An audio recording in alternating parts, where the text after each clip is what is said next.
When Hieronymus finally gets home that night, he looks exhausted.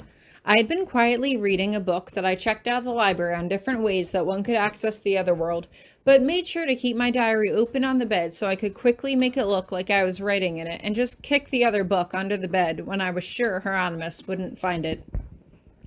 "There you are," I say joyfully as he enters. "Looks like you had an early day today."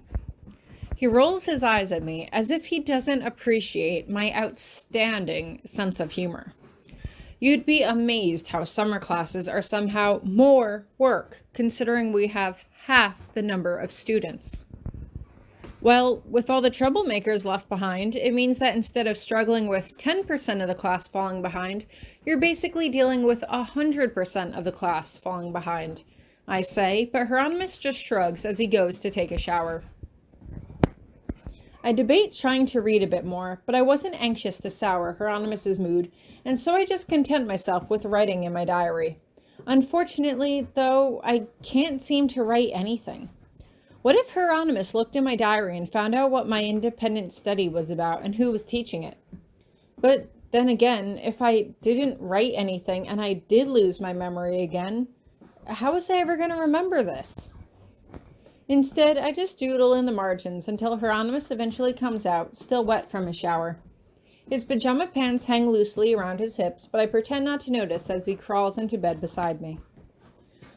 "Enough work for me tonight," Hieronymus says with a sigh as he runs a hand along my bare arm. "Distract me. Tell me how your day was." "Well?" I sit up and scoop my diary off the edge of the bed. My day wasn't too eventful, but I did go to Professor Potsdam to talk about my independent study. I know that you were originally waiting to see if your workload would die down so I could do it with you, but I don't want to overburden you. Tori, while I appreciate your concern over my time, your education is never a burden to me, Hieronymus says. Still, I shift uncomfortably. I'm going to have the rest of my life to learn from you. So I talked to her about it, and I'm going to do my independent study with Ellen, Virginia, and Donald. Hieronymus appears deep in thought as he nods and considers this. There is something to be said of the benefits of group study, he admits. And I have to say that I am pleased to hear that you are becoming closer with your friends again. As much as I value my time with you, I realize I can't keep you all to myself. I smirk at him.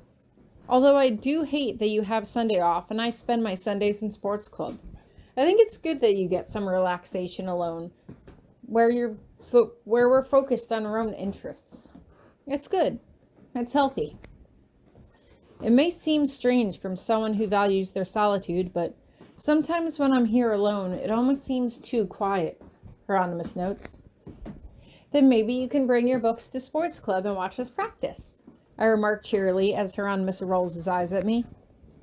Horror of horrors, he teases. So what are you planning on studying?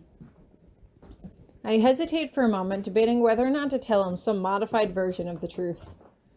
I want to work on my white magic, I say eventually.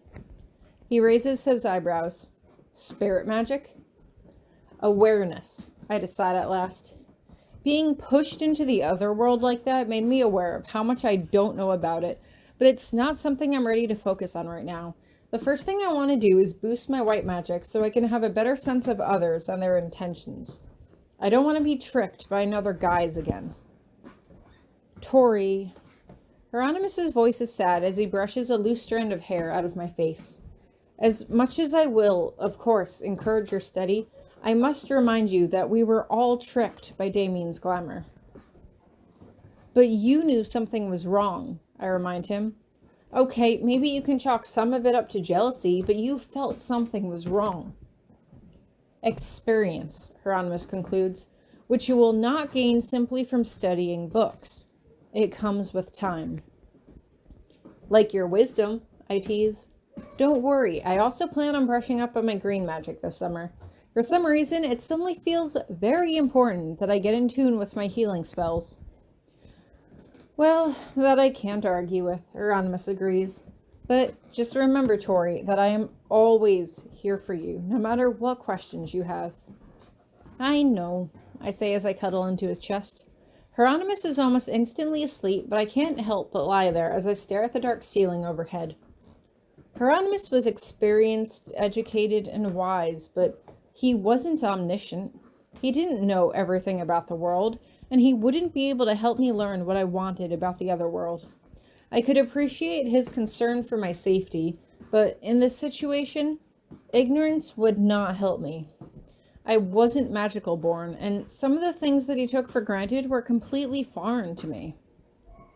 No, some things, especially things about the other world, I was just going to have to learn on my own and hope that Hieronymus would understand later.